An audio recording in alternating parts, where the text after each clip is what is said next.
Assalamualaikum warahmatullahi wabarakatuh. May peace be upon us all. Good morning, honorable guests, ladies and gentlemen. We would like to extend our warmest welcome to the plenary hall, Jakarta Convention Center, for this high-level roundtable talk of the 46th IPA Convention and Exhibition. This session will bring up the important theme, Indonesia's upstream oil and gas strategy to support energy transition. Ladies and gentlemen, first of all, we will have a short video. Strategi hulu migas Indonesia untuk mendukung transisi energi. Pertumbuhan populasi dan ekonomi global mendorong meningkatnya kebutuhan akan energi. Masyarakat modern membutuhkan lebih banyak energi untuk menunjang aktivitas sehari-hari. Di sisi lain, ancaman perubahan iklim kian nyata. Berbagai cara dilakukan untuk mengurangi resiko yang ada. Salah satunya dengan mengurangi emisi karbon. Sebagian besar negara di dunia berkomitmen mengurangi emisi gas rumah kaca dan mencegah kenaikan suhu bumi tidak lebih dari 1,5 sampai 2 derajat Celcius yang tercantum pada Perjanjian Paris. Untuk mencapai target tersebut, berbagai negara melakukan transisi dari energi fosil ke energi terbarukan karena dianggap menjadi solusi mengatasi perubahan iklim. Transisi menuju energi terbarukan tidak dapat terjadi dalam waktu singkat. Energi fosil tetap dibutuhkan untuk memenuhi kebutuhan energi nasional dan global. Menurut International Energy Agency atau IEA, pada tahun 2050 di Asia Tenggara, bahan bakar fosil diperkirakan masih akan berkontribusi pada bauran energi sekitar 70% berdasarkan Stated Policy Scenario atau sekitar 30% berdasarkan Sustainable Development Scenario. Permintaan minyak dunia juga diperkirakan terus naik hingga 2030. Kebutuhan ini akan bertahan hingga 2050. Hal serupa juga terjadi pada gas bumi. Seperti halnya negara-negara lain, Indonesia harus melakukan upaya transisi energi dalam mengurangi emisi dan menahan laju perubahan iklim. Transisi energi juga merupakan salah satu target utama visi Indonesia Emas 2045. Menurut Rencana Umum Energi Nasional, energi baru terbarukan memiliki porsi 13% dalam bauran energi pada 2020. Jumlah ini diproyeksikan meningkat menjadi 23% pada 2025 dan 31% pada 2050. Di saat yang sama, porsi gas bumi dalam bauran energi juga diproyeksikan meningkat dari 22% ke 24%. Sedangkan porsi minyak bumi dan batu bara diproyeksikan menurun. Namun demikian, secara volume penggunaan minyak bumi tetap meningkat seiring dengan kebutuhan energi yang terus meningkat. Kelistrikan, industri, transportasi, dan komersial menjadi sektor dengan kebutuhan energi terbesar, disusul dengan rumah tangga. Dalam visi Indonesia Emas 2045, pemerintah menetapkan target menjadi negara dengan PDB tertinggi kelima di dunia dan pertumbuhan ekonomi sebesar 5,7%, serta keluar dari middle income trap pada 2036. Menyikapi target tersebut dalam rangka memenuhi kebutuhan dan memperkuat ketahanan energi nasional, pemerintah menetapkan target produksi minyak dan gas, yaitu 1 juta barel minyak dan 12 miliar standar kaki kubik gas per hari pada 2030. Oleh sebab itu, pemenuhan kebutuhan energi yang terus meningkat dengan harga yang terjangkau, serta mitigasi resiko perubahan iklim merupakan tantangan ganda bagi pemerintah Indonesia. Dengan tantangan ganda tersebut, kesiapan industri hulu migas menjadi kunci agar pemerintah dan pelaku industri dapat bersama-sama merumuskan dan mencapai target produksi disertai dengan pengurangan emisi. Oleh karena itu, dukungan pemerintah baik dari segi kebijakan fiskal maupun sektoral diperlukan guna memperkuat industri hulu migas dalam mendukung pencapaian target transisi energi nasional.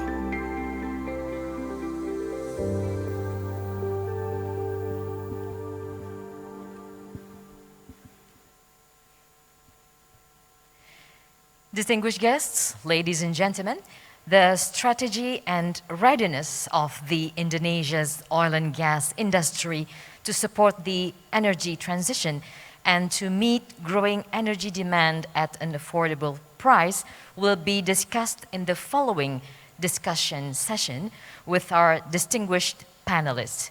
And we would like to inform you that for this year's event, we have a special way for question and answer session. Please scan the QR code projected on the large screen in front of us with your mobile phone. A page will open, then you can type the questions you might have.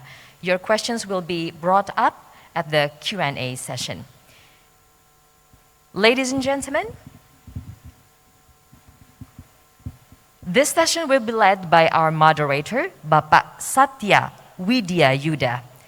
Bapak Satya Widya Yuda is a member of National Energy Council of the Republic of Indonesia. Bapak Satya previously was a member of the House of Representatives of the Republic of Indonesia and served as Vice Chairman of Commission 1 and before then as Vice Chairman of Commission 7, overseeing energy and mineral resources, environment and forestry, higher education, research and technology. Bapak Satya has extensive experience in the oil and gas industry, both domestically and overseas. Bapak Satya Widya Yuda, the floor is yours.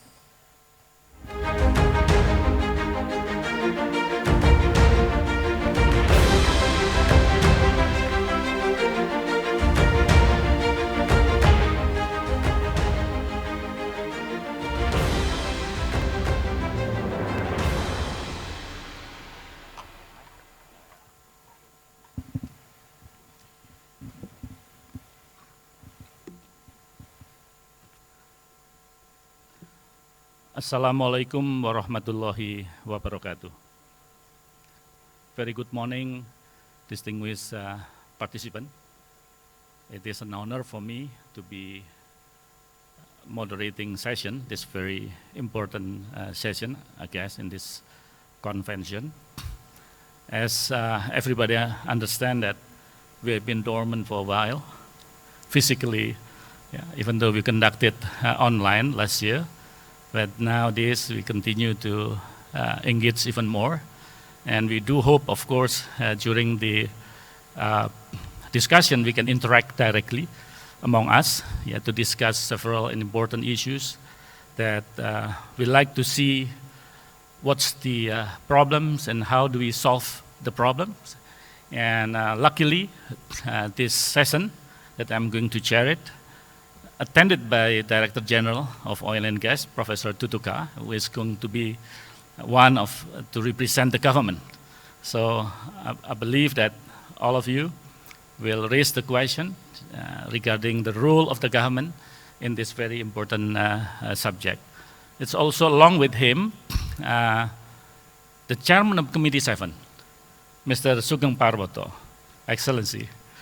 Thank you for attending and also participating in this very important session. So probably later on you may also have a question to him, regarding how the parliaments prepare with the important such regulations like the oil and gas sectors, oil and gas bills, and how the perspective of the parliaments with regard to the energy transition. And nevertheless, Mr. Irtiza is the chairman of the IPA, is also part of this discussion. And Irtiza, of course, is going to elaborate more from the investors or from the PSC perspectives, so what we should do. Ladies and gentlemen, as you may know that we are in the middle of the transition of energy. people may challenge what's the oil and gas sector going to do with that transition. If you listen carefully what just been mentioned by Minister Luhut, it shows that the government commit and also consider that the oil and gas is contributed significantly to the Indonesia economic growth, around 5.7%. It was also mentioned by Irtisa on his speech, on his opening, and so it's quite important. But on the other hand, a lot of pressure internationally, with regard to how Indonesia could participate in the emission reduction. Those two subjects has become something that probably most of the audience like to see, how do we play that role. On the other hand, we know the contribution, the importance of the oil and gas sectors, but on the other hand, the reduction as emission is something that cannot be avoided. So those two things, I think, is going to be brought up during the discussion. As you may know as well, as part of my duty as a member of National Energy Council to explain to you that Indonesia is aiming to escape from the middle income trap by 2043, ensuring that our economic growth is reaching around 6% of it.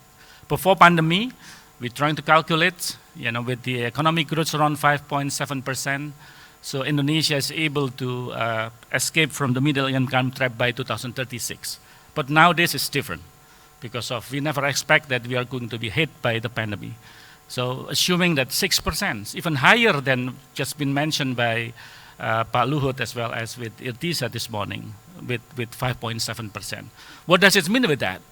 So the role of the oil and gas sector is quite important. So how do the government of Indonesia could maintain support to the oil and gas sectors in the middle of discussing a lot of issues that we need to resolve with regard to the energy transitions. So that's probably something that I like also to raise later on with all those speakers, knowing that if you look at from the growth of the oil and gas sector globally, if I quote from the Middle East, for instance, of course, the growth is around 0.89%. But in the US, in the North America, the growth of oil is still 3.3%. While in the for the gas side is 0.13%, 13%. And the Asia Pacific, this is a quite good number in terms of the growth of the gas, natural gas, around 2.74%. So how do we deal with the growth of the gas sectors in the Asia Pacific? Even though on the oil side is minus 0.27, okay, it's understandable. But for the gas, where we think, and also we project that gas is going to be a buffer for the energy transition until we are able to transfer through, to the renewable in the future. So, ladies and gentlemen, those are the topic that we like to see and to hear from distinguished speakers. Without further ado, I like to ask Dr. Tutuka, of course, as the first speaker, to come on the stage. And let me read first his bio. Professor Insinyur Tutuka Aryaji is the Director General of Oil and Gas. Mr. Tutuka was educated in the Bandung Institute of Technology and received a master and PhD from the Texas A&M University on petroleum engineering. So no doubt that he is now in charge on area where he is quite expert on that. I think I'd like Pak Tutuka to come to the stage.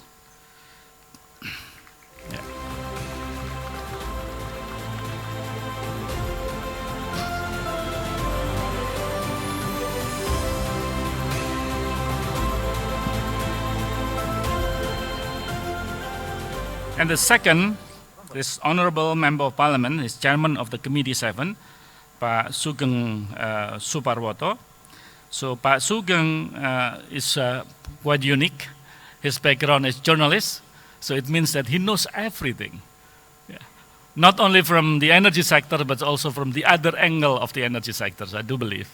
So Pak Sugeng extensive experience on the in the media area, but however, he also was a chairman of the PT Surya Energy Raya. He's partnering with the local state-owned enterprise in Bojonegoro, who received the first participating interest, from the private sectors to participate on that area. I think that's going to be something that enlarge Pak Sugeng knowledge and experience in the oil and gas sectors.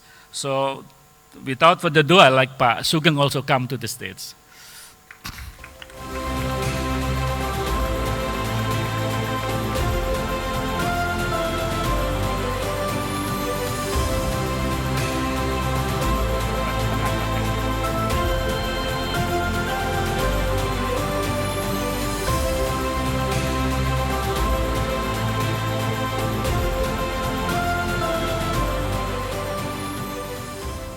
And next, our third speaker is Mr. Irtiza Zayid, is a president of the IPA.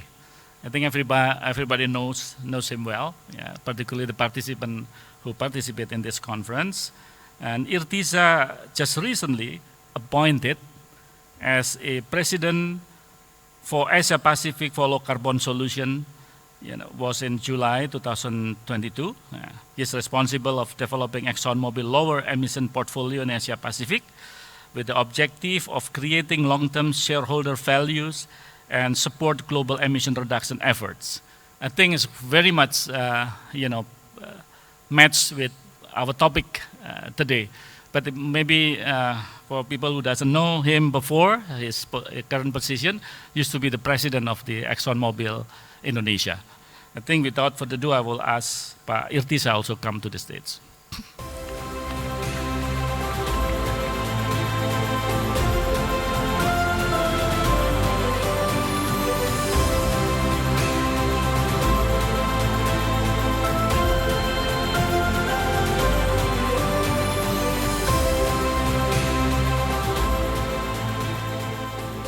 So now, time for all of us to hear the presentation from those three excellencies who are speaking of this conference. And the first speaker, I would like Pak Tutuka to come here and to replace me, not as a moderator, of course, to stand here to present your presentation. Please, Pak Tutuka.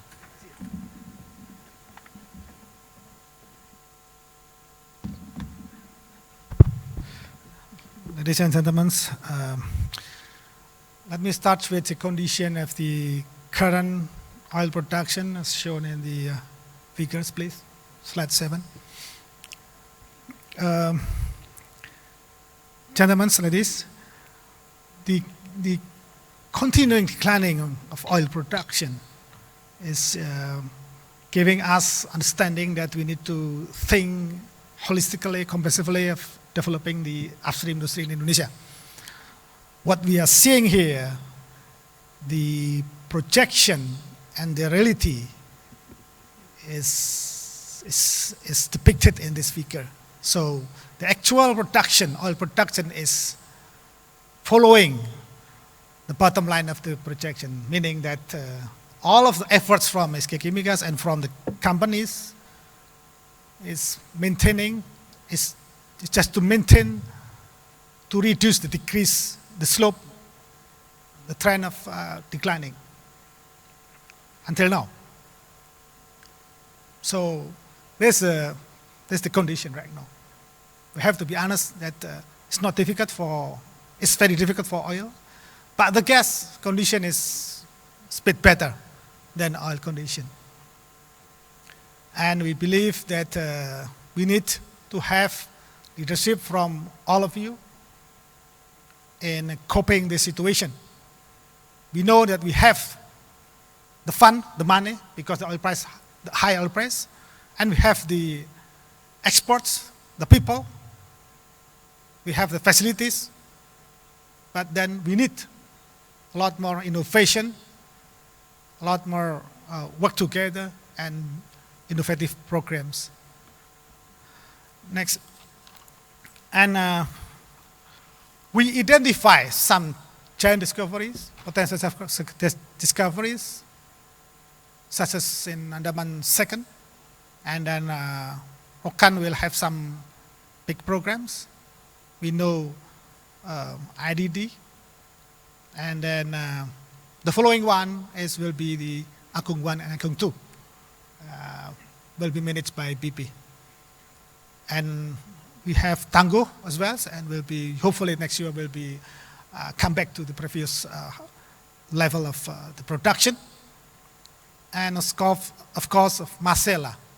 So we need all of those potential resources to be developed, because we understand that the oil production is really, and the condition is not good. So we need to keep maintaining the current operational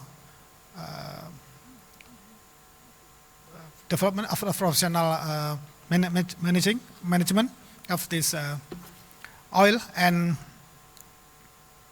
improving the gas production. Next, regarding the future that we realize of the gas resources potential, this picture showing us that there is high hopes in gas to be the energy transition. So currently, the government has a program to convert the diesel power plant to gas power plant in the eastern part of Indonesia, and other programs to reduce the depending on imports of LPG, for instance. So we do need to have a successful exploitation in the gas resources potential. Next. So the government, guided by the minister, that we need to have a clear, solid strategy that we call by upstream, downstream integrated approach. So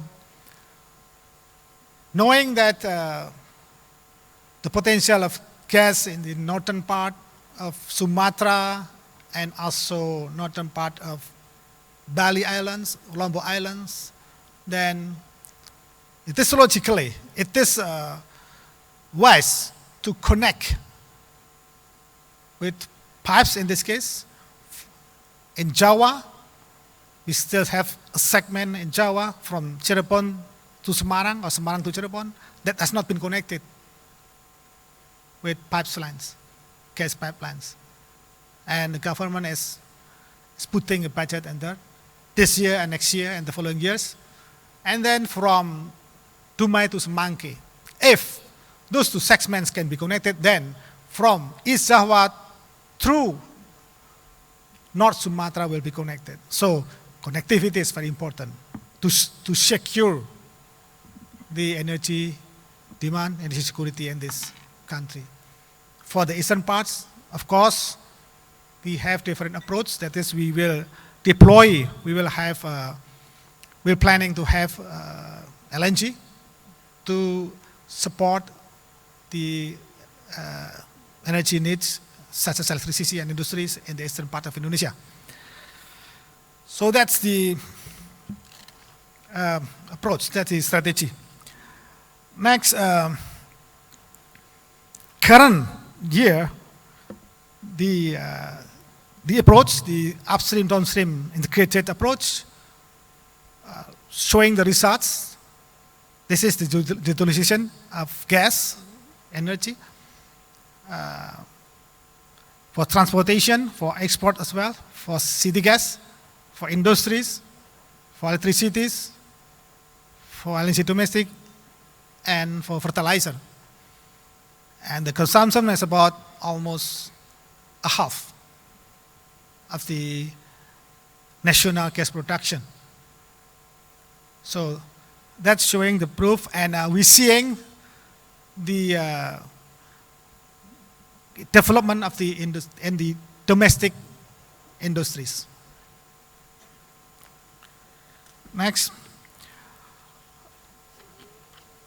Indonesia, the government of Indonesia is concerned and is committed to fulfill the net zero emission. We have a plan.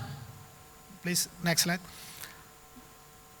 From this year until the year 2060, from the supply side and demand side. So many programs from the our industries, oil and gas, and other industries such as for solar and vehicles, and also other industries. So this is the program that we want to fulfill seriously. Next is the key factor and measures to achieve the NZE. Next. So of course, the financial. Yeah, we need to have some fund for that, and needs to work hard for that to obtain from abroad as well. And then technology, still developing, we know that, and other key implementation factors. And we do hope that we can manage this in the future. And one of the key important things is the R&D technology, that is the CCS that needs efficient technology and cost-effective technology. Lastly, I would like to talk about the CCS. Currently, we have this number that's maybe too low for other institution numbers. The storage CO2 capacity in depleted oil reservoir is about 2 gigatons of CO2 and about 10 in saline aquifer. And that colors is for the depleted oil and gas reservoirs. We do not have the number for the saline aquifer. So it's about roughly 2 plus 10. And next, we're encouraging the following projects. Yeah. Some of them, most of them are still in the very beginning steps. We know in the most advanced progress, is in PP Tango, and a potential huge amount of investment will be put by PP. And we are really thankful to PP that have this program, and we will provide from the government side any tools, any regulations, any facilitations that they need for all of these projects in a win-win situation. Lastly, last thing I would say about the government swap and regulation. This coming regulation and as a ministerial regulation cover this business. So basically, is putting the CCS program into the plan of development. So it should be within a block area, in a working area. So if it is not, then let us know, and we'll try to make it to facilitate in a new working area for this purpose. So if your fields do not have reservoirs to be for the targeted injected CO2, then still possible by using this concept. So it can be put in another fields. And the important thing is should be put in a POD and a working area. So there are some steps to do that, but it's manageable. And also, once we can put it in the POD, that will be cost recovery, the CCS project. So, and we also open to work together with you with your program. Of course, the priority will be, first will be for CO2 sources from domestic. But the time. Thank you very much. Okay, great. You're about about the time. Yeah. Thank you very much for the attention, and I'm happy to have some question, to answer questions. Well, thank you very much, Pak Tutuka, for your explanation. Of course, your presentation is covering the whole issues in the oil and gas sector. So thank you that you mentioned about the potential. You mentioned about how to decarbonize of oil and gas sector. This is, I think, is quite important topics. But nevertheless, you also touched about the oversupply of gas. Yes, potential oversupply gas. If Andaman is on stream, that's need to have an infrastructure later on. I think during the discussion, probably the audience may ask about how prepared the government of Indonesia with that kind of strategy, particularly on the gas development. Has been vision to produce around 12 PCFD by 2030. It has to be followed by infrastructure development. And you also touched the net zero emission by 2060. There's a lot of challenge, financial support, technology, research and development, and you touched a bit about the CCS and CCUS, part of the research and development, and that's to be efficient. I think that's kind of important factors. We like to implement the CCS and CCUS. CCS, CCUS also, you mentioned that the government is ready with the regulations, and it's mandatory to be put it into the plan of developments to be cost recoverable. I think those are the thing that has been mentioned by Professor Tutuka as the Director General of Oil and Gas. It's quite promising, and probably we like also later on the participation from the audience to give a feedback or input or even challenge, if you like, to that policy. And now I would ask Pak Sugeng as the second speaker from the Indonesian House of Representatives. So hopefully you will get more, from the political sphere about the energy transition. Please, Pak Sugeng, you have time, 7 minutes. Thank you.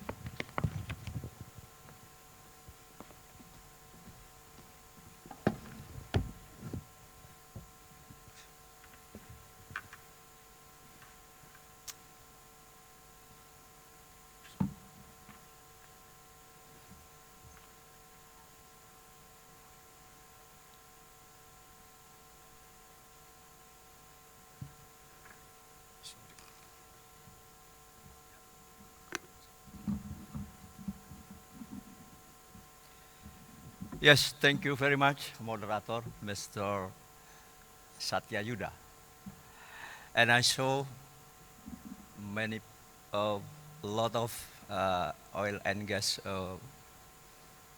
leaders in here, and I feel optimism to develop oil and gas in Indonesia. And I am from politician. I think we prepare for everything, and then your investment on everything still safe in Indonesia. Baiklah, Bapak Ibu sekalian, saya akan sampaikan saja dengan bahasa Indonesia. Sebagai politisi, saya juga menangkap denyut masyarakat perihal oil and gas ini. Nanti ada beberapa angka dan sebagainya tadi juga sudah disampaikan oleh Pak Dirjen. Ada hal yang menggelitik persoalan energi kita, khususnya migas, dan ini ditangkap oleh salah seorang artis. Mungkin saya ingin menyanyikan lagu ini sebagai pengantar. Penting ini.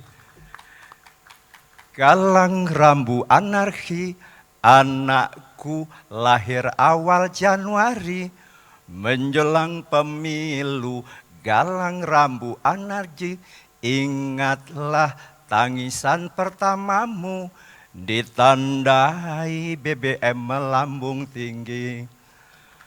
Maafkanlah kedua orang tuamu kalau tak mampu beli susu, BBM naik tinggi, susu tak terbeli. Orang pinter tarik subsidi, bayi kami kurang gizi. Nah, Bapak Ibu sekalian, inilah suasana batin rakyat hari-hari ini. Dan semua lantas ditunjuk bagaimana kondisi hulu migas kita semuanya. Bagaimana problem utamanya adalah antara produksi dan konsumsi senjang betul. Jadi Bapak sekalian, kita tahu bagaimana migas kita fosil tetap selama sekian puluh tahun menjadi urat nadi ekonomi kita akui bahkan dunia. Jadi isu terakhir tentang energi transisi juga sesuatu keadaan yang tidak bisa kita nafikan itu. Tetapi tetap saja dalam bauran energi pun fosil yang terdiri dari minyak, gas, dan batu bara tetap akan mendominasi sampai di tahun 2050 sekalipun. Kalau kita lihat proporsi dalam bauran energi kita, yakni di tahun 2025 nanti 23% energi baru terbarukan, lantas minyak kurang lebih 24, sekian persen, dan gasnya kurang lebih 21%, sementara batu bara masih 30% lebih. Nah, Bapak-Ibu sekalian, problem kita di Indonesia, dan itu hari-hari ini terus menghantui kami di parlemen, karena suara-suara masyarakat terus kami tampung bagaimana persoalan minyak. Kita satu-satu coba kita urai tentang minyak. Posisi kita harus kita akui, proven reserve terus turun. Hari-hari ini kurang lebih tinggal 2,4 miliar barrel, dan maka dari itu lifting juga turun terus. Bahkan cukup menyedihkan, meskipun dalam APBN tahun 2022 kita patok sebesar kurang lebih 703.000 barrel per hari, fakta hari ini rata-rata hanya 610.000 barrel per hari saja. Di mana konsumsi terus naik hari-hari ini sampai tingkat 1.460.000 barrel per hari. Sehingga terjadi defisit yang luar biasa di minyak. Hari ini kita impor minyak atau BBM kurang lebih 750 sampai 800.000 barrel per hari. Itulah yang membuat guncang ketika ICP, Indonesia Crude Price, lantas tidak sesuai dengan harga aktual yang ada, dengan fluktuasi harga minyak dunia, di mana hari-hari ini secara rata-rata, meskipun akhir hari ini ada WTI dan Brent juga turun, tetapi rata-rata sebulan tetap 98 sampai 100 dolar per barrel. Padahal ICP di tahun 2022 PBN kita tetapkan hanya 63 dolar per barrel saja. Sehingga terjadi kesenjangan yang luar biasa.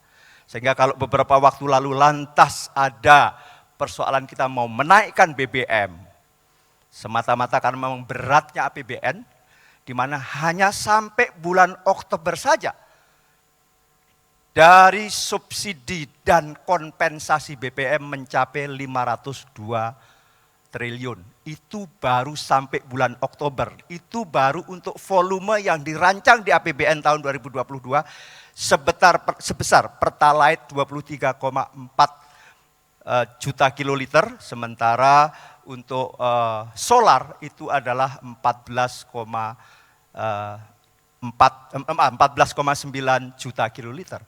Itu sampai bulan Oktober saja diperkirakan. Maka akan ada tambahan dana kurang lebih 169 triliun lagi untuk sampai akhir APBN tahun 2023 ini. Jadi Bapak Ibu sekalian, itulah problem kita. Di BBM kita sudah punya masalah besar. Karena memang faktanya reserve-nya kita tinggal kurang lebih 2,4 miliar barrel saja. Kalau tidak ditemukan cadangan baru yang signifikan, saya kira sungguh luar biasa berat persoalan minyak di Indonesia. Sementara konsumsi terus naik, maka betul pengendalian konsumsi BBM menjadi sangat penting. Dengan mobil dan motor listrik, kita tahu kendaraan kita kurang lebih hampir 150 juta, di mana didominasi oleh kendaraan roda 2. Konsumsi BBM pun hampir 64%-nya adalah kendaraan roda 2 atau motor. Sehingga inilah yang menjadi problem. Kalau konsumsi BBM yang dikonsumsi oleh masyarakat, relatif masyarakat bawah ini, begitu naik, maka juga menimbulkan problem daya beli masyarakat yang kurang mampu, sehingga inflasi juga tinggi dan sebagainya. Inilah problem di BBM. Kita punya potensi lain namanya gas.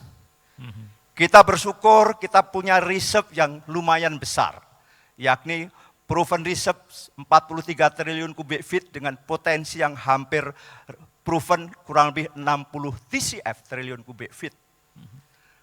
Pak, Dengan harga rata-rata ya your time waktu. is, Yes, yeah, our okay. time is up. Oke, jadi intinya adalah ada minyak, ada gas, ada batu bara. Itulah fosil. Lantas kita punya energi baru terbarukan. Problem kita adalah fosil sudah jadi masalah. Maka perlu segera masuk ke energi baru terbarukan yang potensinya besar sekali. Apa itu tadi?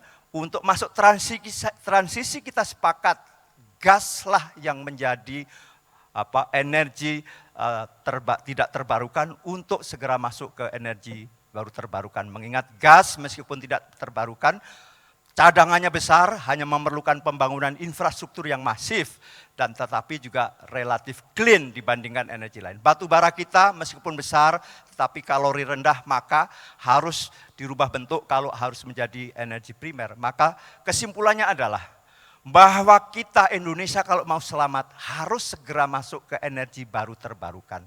Lantas apa dengan yang ada, yang kekayaan kita?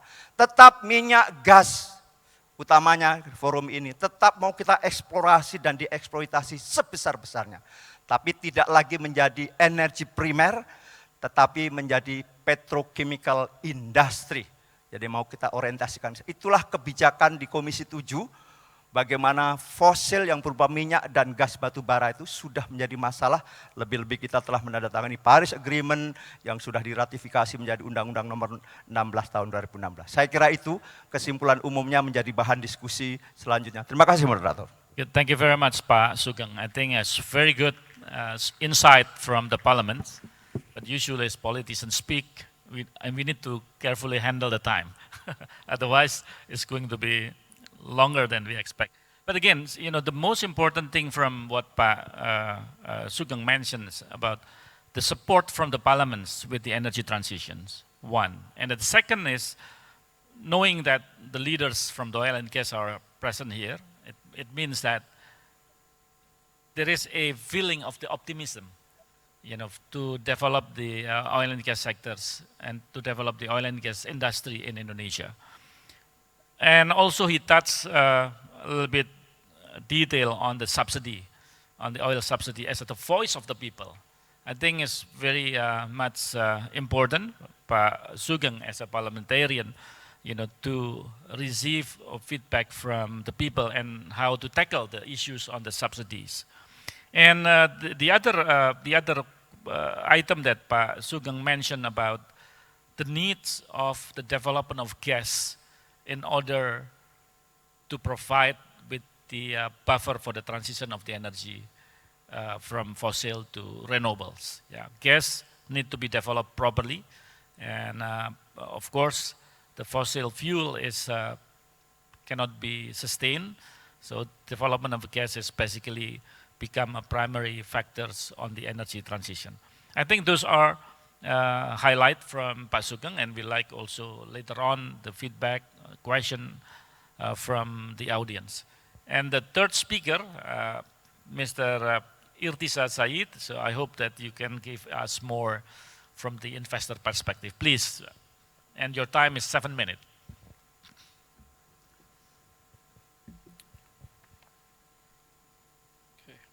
Assalamu alaikum wa rahmatullahi wa barakatuhu. Distinguished guests, ladies and gentlemen, it's quite overwhelming for a speaker to follow speakers like Pa Satya, Pa Tutuka, Pa Sugeng. But I had two other realizations as I came to stage. One is that my speech is way too long to fit into 7 minutes. That's one. And two, I definitely did not come with a pantun like Pa Sugeng. I definitely don't have any poetry with me today. So I think what I plan to do is, Pa Satya, to honor the time, I will only represent half of my speech, which is as the president of the IPA. And I will talk about ExxonMobil's views, as maybe more pertinent to when we do some Q&A. So this morning we have heard a lot of reasons to be optimistic about Indonesia's energy transition, but we also know the road ahead will involve hard work and commitment by all parties. First, I would like to talk about how the IPA and the government can work together in supporting the energy transition. So since founding in 1971, the IPA has brought together key players in the upstream oil and gas industry to promote dialogue and make progress towards shared goals of supporting and fueling Indonesia's tremendous economic growth. As we're already aware, the challenges are quite significant, but opportunities are even greater. And I'm confident that by collaborating with all stakeholders, IPA can continue to find solutions that benefit the government, investors, communities, consumers, and the environment. The present reality is that Indonesia's oil production has generally declined for the past 20 years, while gas output has fallen over the past decade. Indonesia has been a net oil importer since 2004, mainly due to aging fields and insufficient investment in new fields. Indonesia is still a net exporter of gas, but domestic demand is surging. Indonesia's increasing energy needs place a burden on the state budget. At the same time, there's a growing global movement to make the transition to a lower carbon future. The central issue becomes, are oil and gas companies part of the problem or part of the solution? Well, the simple answer is that we are part of the solution, especially here in Indonesia. The upstream oil and gas industry is playing a vital role in Indonesia's energy transition. As world energy prices have surged this year, the oil and gas producers are under even more pressure to ensure supply chains remain intact, to provide reliable and affordable energy. This is necessary to support ongoing development and improved welfare as we move toward producing energy with a lower carbon footprint. The dual challenge the industry faces is how to meet increasing demand for energy while at the same time reducing carbon emissions. For Indonesia and other growing economies, oil and gas will continue to help meet the primary energy needs for the coming decades. And over this period, lower carbon intensity fuels or lower emission value chains will play an increasingly important role and become an increasing part of the energy mix. While the government of Indonesia promotes the use of cleaner energy through use of natural gas and new and renewable energy, the country's dependence on oil and gas remains significant. Clearly, this needs to be transitioned. Such change will require a strong economy bolstered by oil and gas.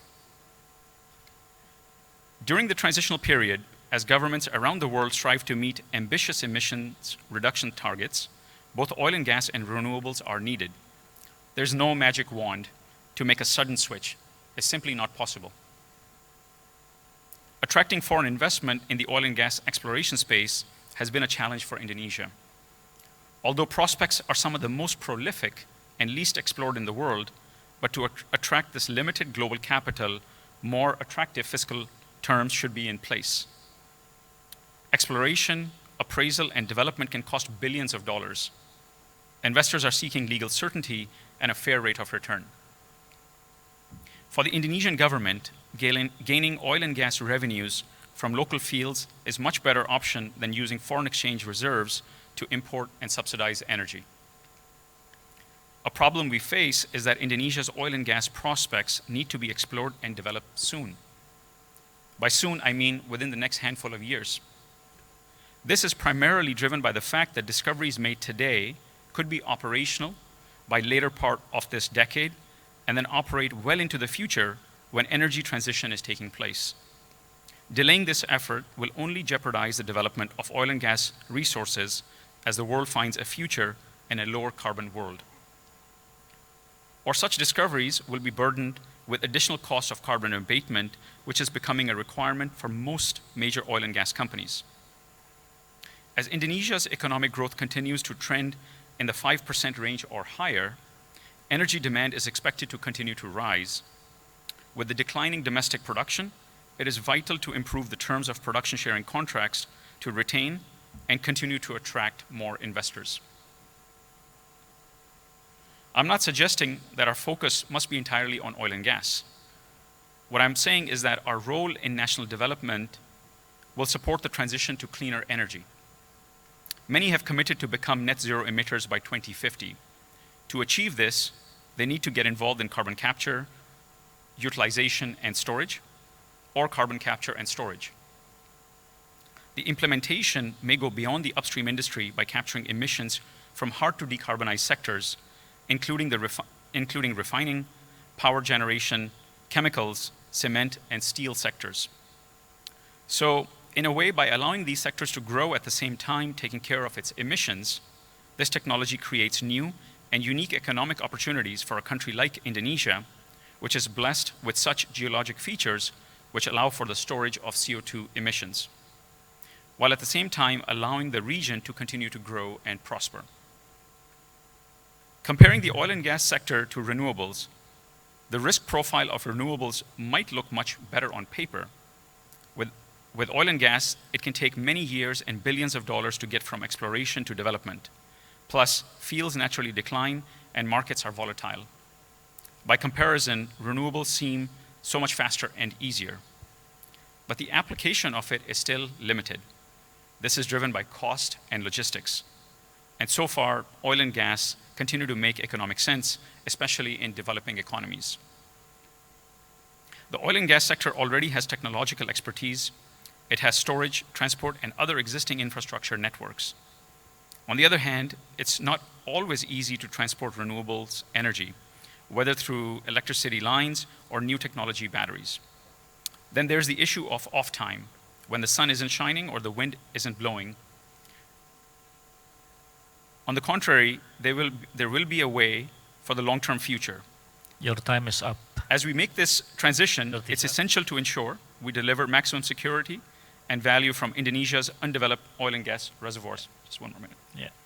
In other words, Indonesia's energy challenges require a multidimensional solution. And oil and gas are a key part of the solution, going hand in hand with the development of renewables.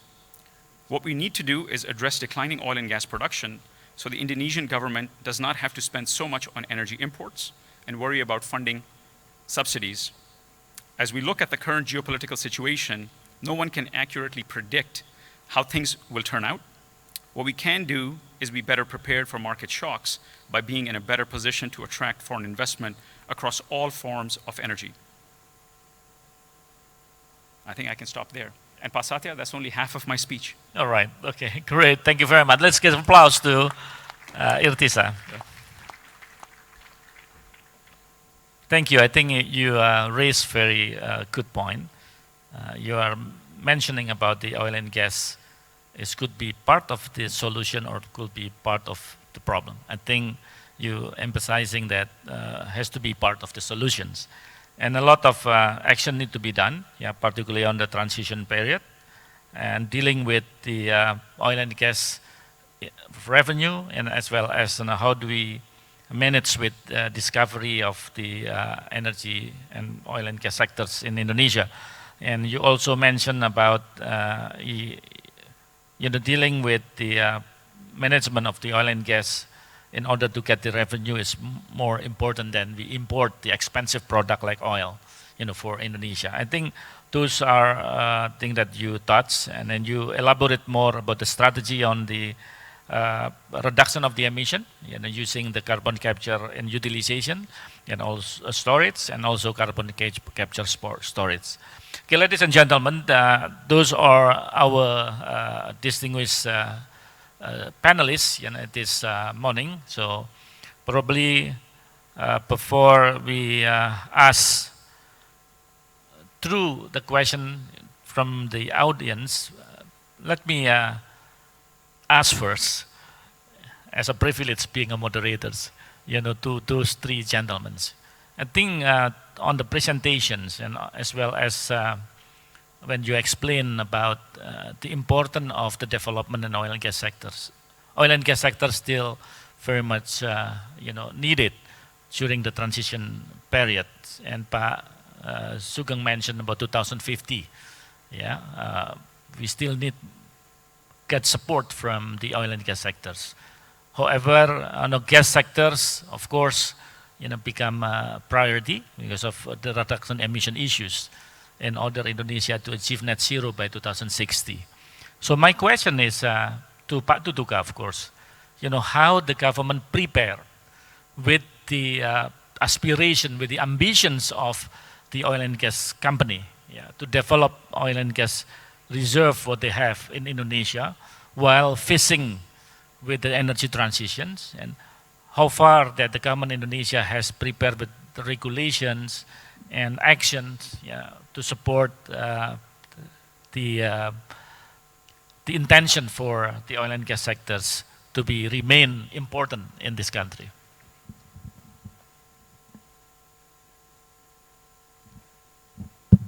Thank you, Satya. So, first of all, I would say that so far we have a very good communication with all the KKKS, all the companies here, with SKK Migas as well. And we listen what their needs. And right now, we are proposing a thing, and we think also with other parties, that the term condition, the fiscal terms, the new fiscal term is much better than the previous. For example, for the gas with very high risk complex, the split will be 50-50. 50 for the government and 50 for the industries. And that's for the PP, I think for the Akung 1 and Akung 2, that's 50-50. We listen to the aspiration from the industries. That's one of them. And also, very last improvement is relating to the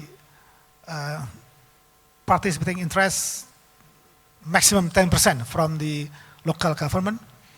The minister just published a new Capman, a new ministerial decree to solve many problems with the local governments. We are investigating about 62 problems, and with this Capman will be about 52 can be resolved. For instance, the calculation of the split, not the split, the local government participation is started, the effective date is started point forward. And if they have a problem, then they can do together with the local government. So that should be improve the condition.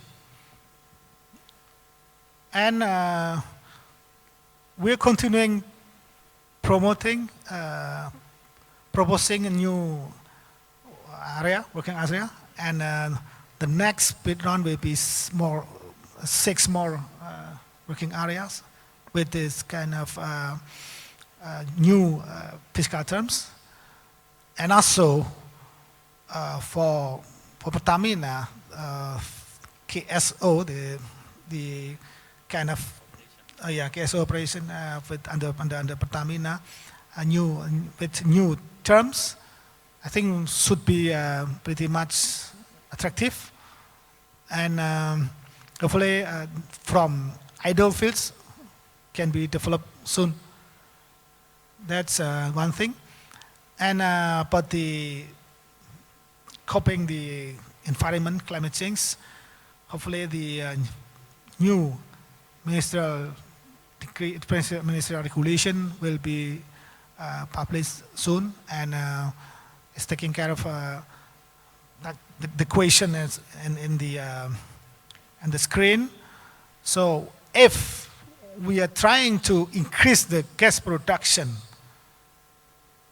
I think we need to take care of the CO2 because most of Indonesian fields has CO2 contents, maybe 10% or more than that.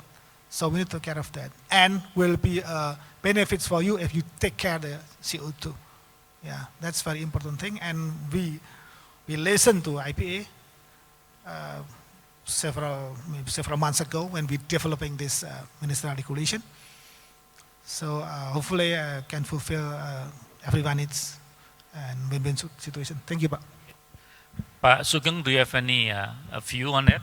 Ya, saya mencatat apa yang disampaikan Pak Satya, bagaimana investasi di migas memang memerlukan kepastian-kepastian. Bagaimana untuk tetap menarik optimisme harus dibarengi dengan gelaran regulasi yang memberi kenyamanan investasi. Maka dari itu, Komisi 7 akan segera menyelesaikan undang-undang migas. Setelah dalam waktu dekat ini akan menyelesaikan terlebih dahulu undang-undang energi baru, energi terbarukan. Yang sekarang sudah surpresnya sudah keluar, sedang nunggu daftar isian masalahnya atau DIM. Karena kedua-duanya menjadi sangat penting bagi kita memasuki transisi energi ke energi baru terbarukan dengan undang-undang energi baru terbarukan dan undang-undang migas. Kita sama-sama tahu bahwa undang-undang migas yang nomor 22 tahun 2001 itu telah beberapa pasal dibatalkan. Termasuk diantara adalah kelembagaan yang secara langsung mengarrange di samping di Dirjen Migas, tetapi juga ada sebuah yang disarankan oleh Mahkamah Konstitusi, yakni adalah Badan Usaha Khusus atau BUK. Berupa apa ini? Sekarang kita punya ada SKK Migas, tapi itu berdiri atas perpres saja. Nah, maka dari itu kita akan ke depan ini akan nanti dalam undang-undang migas. Nah, ini secara simultan undang-undang energi baru terbarukan segera mau kita selesaikan, lantas masuk ke undang-undang migas, di mana nanti salah satunya adalah kelembagaan badan usaha khusus itu semacam apa. Di mana kelembagaan usaha khusus itu selain juga mengatur regulasi atau hubungan dengan K3S, operator migas ini, tetapi juga melakukan doing business juga. Itulah salah satu yang disyaratkan oleh Mahkamah Konstitusi. Nah, lantas dengan demikian kita juga kita tadi mencatat beberapa hal, bagaimana proven reserve kita yang juga terus turun, maka nanti akan ada juga dalam undang-undang itu ada namanya Oil and Gas Fund. Nanti badan usaha khusus inilah yang akan mengelola ini semacam BLU-nya di migas, karena di sektor lain juga sudah ada, di batu bara sudah ada yang mengelola DMO dan DPO, Domestic Market Obligation dan Domestic Price Obligation. Begitu juga di kelapa sawit sudah ada BLU, migas ini sendiri belum ada. Maka itulah yang sedang kita rancang, nanti di undang-undang migas ada badan usaha khusus. Lantas kan kalau sesuai dengan undang-undang nomor yang lalu, itu kan seolah-olah itu Pertamina. Biarkanlah Pertamina menjadi enterprise yang besar, karena faktanya hari ini Pertamina juga sudah menguasai lebih dari 60%, bahkan 65% wilayah kerja migas. Bahkan lifting minyak hari ini 60% lebih sudah oleh Pertamina. Jadi maka perlu pengelolaan secara khusus disebut badan usaha khusus itu nanti yang juga yang akan juga mengelola Oil and Gas Fund. Saya kira itu Pak Satya, bagaimana memberi investasi agar menjadi payung hukum bagi investasi yang nyaman ke depan. Okay, thank you Pak Sugeng. Let's keep our finger crossed that we will have a new oil and gas bill. Yeah, probably in this year or next year? I think next year. Okay, next year. Because this year's Parliament is going to finalize the new and renewable law. So later on, after the new and renewables, that's going to be the oil and gas. And he emphasized the important thing that special institution, special authority, that will also cover the kind of like petroleum fund. Yeah, this is quite important because of the sectors, the oil and gas sectors, we never have a petroleum fund so far because all the money goes through the Indonesian Ministry of Finance. So there will be no room for the development of the area that initiated by the government because of very limited fund at the moment. And probably Pak Irtisa, you have a comment from Pak Sugeng and also Pak Tutuka just recently explained about that issues. Yeah, I mean, I think there's an energy transition question that Pasatya you asked, and I think that's quite a complex sort of a challenge that we have. And then there is the incentives, I think, which the government have talked about, and I think there's a lot of really good progress which is being made in that regard.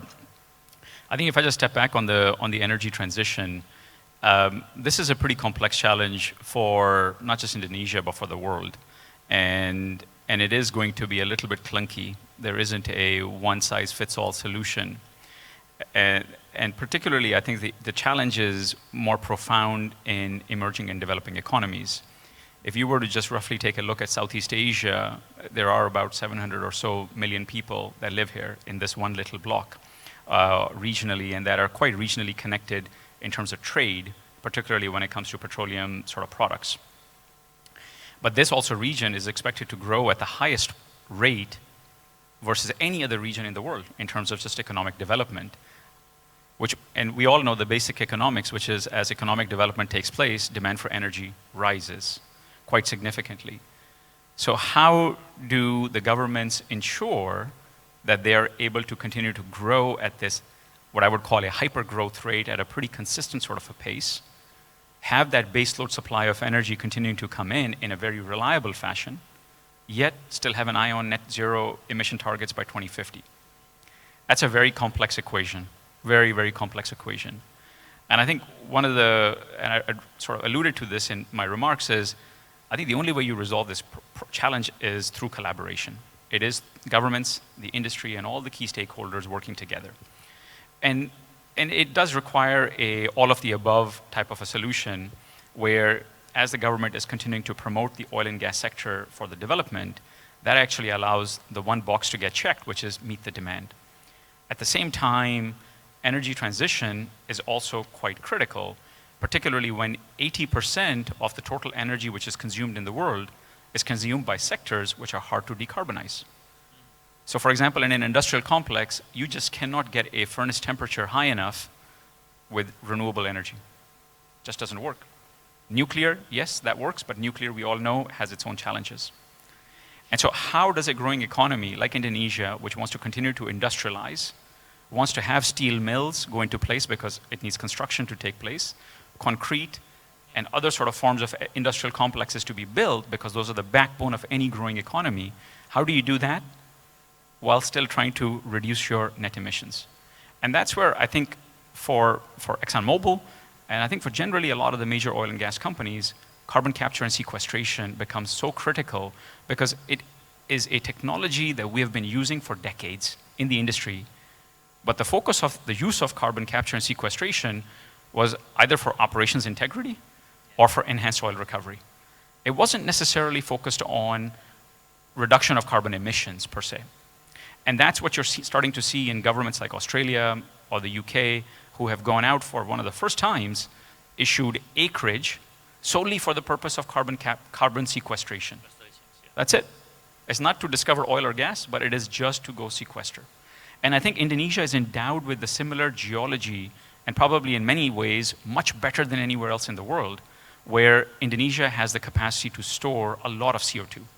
And that in itself can not just support the growth of the Indonesian economy, as I described earlier, but it also provides a revenue mechanism for the state, for the government, to establish a new value chain to allow for cross-border carbon capture and sequestration, particularly for locations like North Asian locations like Japan or Korea, Taiwan, Singapore. They don't have any of the geology. They don't have the ability to store, capture, or store CO2. And we talked earlier about why CO2 capture and sequestration is critical. Well, that's how Indonesia kind of plays a role.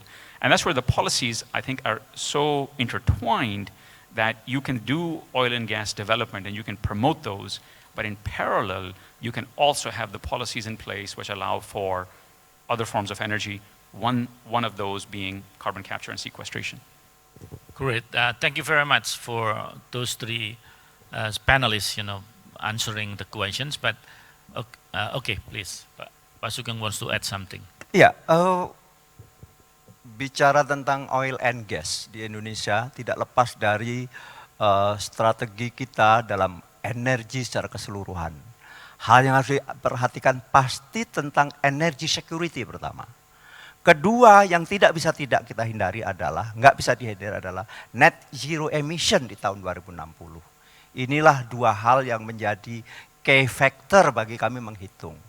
Oil and gas atau fosil tetap akan kita eksplorasi dan eksploitasi sebesar-besarnya. Tetapi yang mau kita tekan sampai serendah-rendahnya, sampai titik nol bahkan adalah emisinya. Bahkan tadi sudah digarisbawahi, betul kalau net zero emission di tahun 2060 bahkan kami menghitung. Without nuclear hampir muskil untuk bisa dicapai. Nah inilah problem-problem yang terus-menerus kita hadapi. Ini sekedar Bapak Ibu tahu yang menjadi concern kita adalah tentang masuknya energi baru terbarukan kapan. Kenapa? Hari ini dominasi untuk menuntaskan program 35.000 megawatt by PLN yang semuanya adalah coal, batu bara, itulah yang sekarang menjadi masalah besar. Karena apa? Terjadi over supply, ekses besar, yang sampai hari ini di Pulau Jawa saja oversupply kurang lebih hampir 5 giga dengan take or pay, maka kita mendorong pemerintah untuk melakukan renegosiasi terhadap IPP agar baik proporsinya maupun kapan harus on grid harus diatur sesuai dengan demand dari masyarakat supaya tidak jomplang seperti hari ini sehingga ada kebijakan mau menghapus 400 ini di listrik. Nah, itulah Bapak Ibu sekalian, maka kita harus combine betul seperti saya kemukakan di depan. Kita harus mengatur ini dengan sangat baik karena potensi fosil kita, gas kita ini masih besar. Saya akan mendorong, bahkan kami bisik-bisik akan kita bertekad, gaslah yang harus menjadi energi transisi, meskipun tidak terbarui, tidak renewable, tetapi clean. Maka kita harus menyadarkan kita semuanya bahwa LNG itu bisa retail, dengan CNG, dengan juga isotank yang bisa menggantikan posisi LPG dan sebagainya, baik untuk rumah tangga maupun industri. Saya kira itulah yang harus kita tempuh dengan satu kebijakan yang betul-betul firm. Sebab kami sendiri maaf sebentar kita minta waktunya, bahwa DPR tugas fungsi legislasi, tadi undang-undang kita akan segera terbit, undang-undang energi baru terbarukan dan oil and gas bill, undang-undang migas. Kedua, kita sebagai tugas budgeting. Kita mendorong betul baru di APBN hari-hari ini bagaimana kita menyadarkan bahwa cost recovery itu tidak hanya dihitung sebagai cost recovery produksi, tetapi juga ada cost recovery eksplorasi, ada government spending. Ini kami dengan Pak Dirjen itu selalu, bahkan akhir-akhir ini kementerian ini selalu saya usahakan untuk meningkat APBN-nya. Tahun 2002 misalnya, bagaimana problem Cirebon Semarang merupakan infrastruktur penting bagi pemanfaatan gas. Waktu itu tidak tersedia anggarannya, maka ketika Rekin gagal dan maka kami sepakat dengan Pak Dirjen, Pak Menteri, ambil alih oleh negara.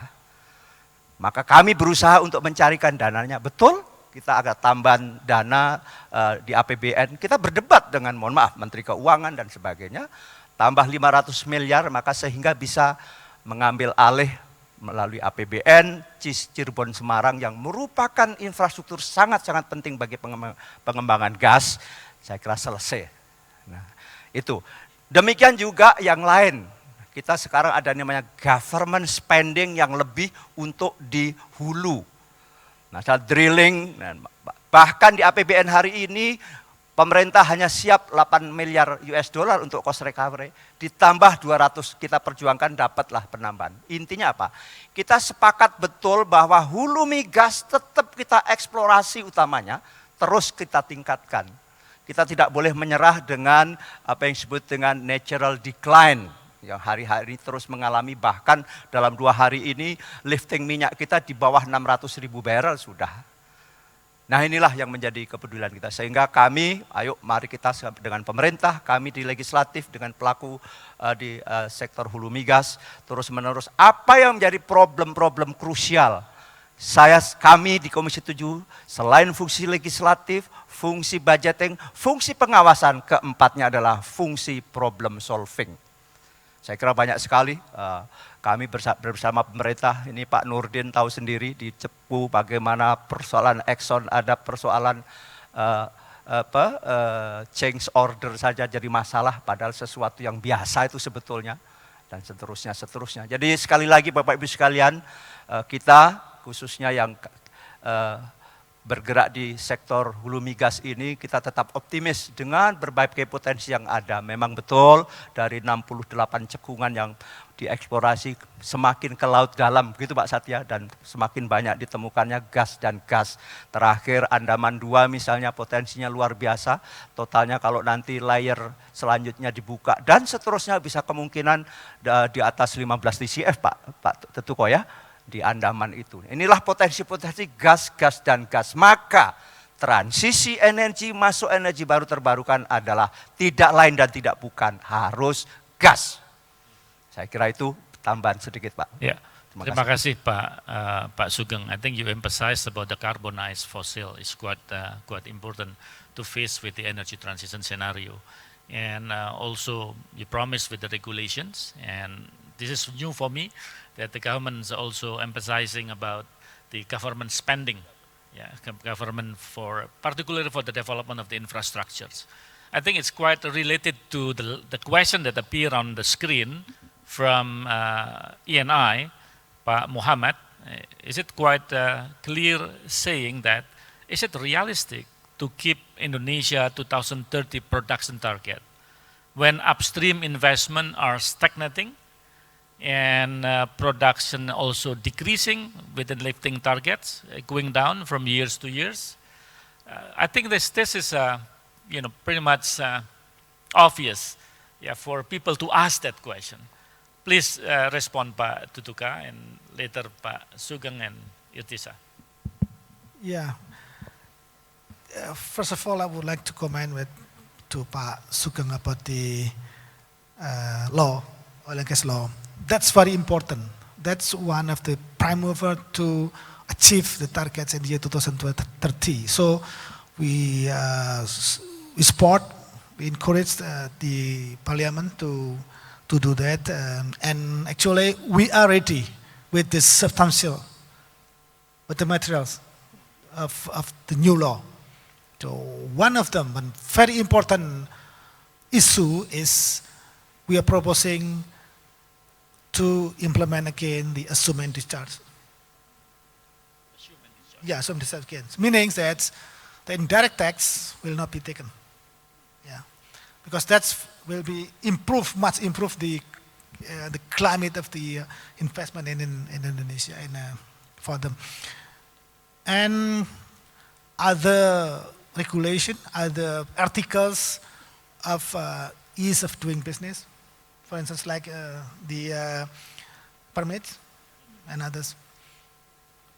And we are trying to promote again, if possible, other scheme of contract.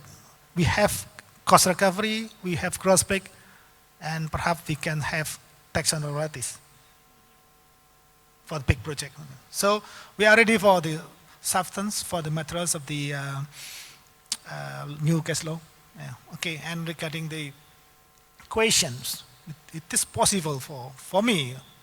We are optimistic in achieving the 12 PSCFD for gas. Yeah, because we have so many places of potential, huge potential of gas resources, and has been identified by standard technical and best practices in oil industries. Yeah, so we are much convinced, much comfortable with the potential of gas in the future. For oil, it really depends on the new technology that we will implement it. If we are now open and can implement the new technology, such as for enhanced oil recovery, for unconventional hydrocarbons, then we can a little bit take off from the current sliding, continuously declining of oil. Because if we do the same thing today and tomorrow and the next coming years, with the current technology, with the current practices, I don't think we can take off from the current condition. Thank you, Pak. Well, thank you very much, Pak Tutuka, with your answer. That's quite clear to the audience. The government is still optimist with the vision of the production target is 12 BCFD of gas by 2030, looking at the reserve what we have. And it depends on quite, conditionals, with regard to oil, because of, again, it depends on the development of technology. And Irtiza earlier mentioned about the carbon capture and sequestrations. It's quite an important thing that need to be done in order to improve the productions with an enhanced oil recoveries. I think the CCS and CCUS quite clear here that being used primarily for the EOR and later on for the reduction of the emission, or parallelly with the reduction of the emission. And Indonesia definitely has been mentioned by Pak Tutuka. We have so many places to be, exercise to implement the CCS and CCUS. Then hopefully we turn up with success, and Indonesia become a showcase to the world of the implementation of CCS and CCUS. I think that will conclude our discussion this morning because of time is not allowed. And I know that from the audience, a lot of questions that remain still unanswered. And I hope that you could reach those three gentlemen later on during the break, if you still have a question that need to be answered. And let's give applause to three of us, wonderful, and I do believe that it's quite worth it, for the IPA convention to conduct the panel discussion, which is quite important for all of us here. Thank you very much. Thank you very much, Bapak Satya. Ladies and gentlemen, we will now have a presentation of mementos as our token of appreciation to all our distinguished panelists in this session and moderator. Mr. Ronald Gunawan, IPA Board, will present the mementos. Please come up to the stage. Thank you.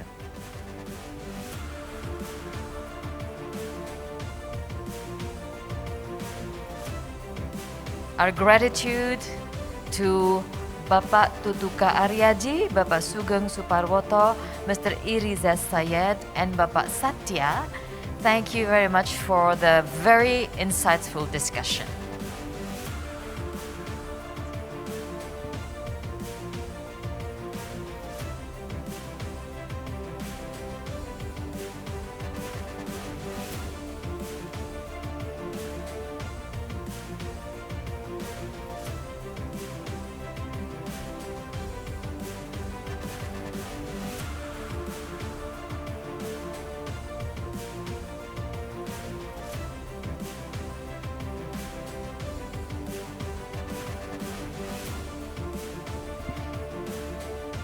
A few moments for a photograph together. Please pose together for a photograph.